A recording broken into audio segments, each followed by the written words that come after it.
we can use compound assignment operators in place of the assignment operator. So here we use the assignment operator to initialize a variable, but we can use the following compound operators thereafter to change the value of the variable. So plus equals, minus equals, times equals, and divide equals, and modulo equals. And note that Java has type safety, so if we declare an integer and set it to a double, you'll get a compile error. So to fix that, we'll replace this with a 2. So using this assignment operator, j plus equals 2, that's the same thing as adding 2 to j and assigning the result to j. So j was initialized to 2,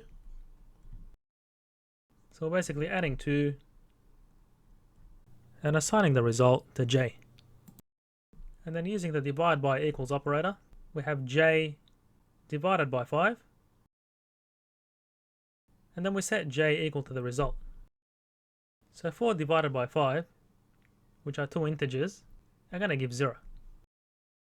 Now in addition to these compound assignment operators, we have the increment and decrement operators. So effectively I++ is the same thing as I is equal to I plus 1. So given that I was initialized to 1, here we're basically incrementing it by adding 1, and then setting I equal to the result. And have a go at determining the results from the other operations and post your answer in the comments.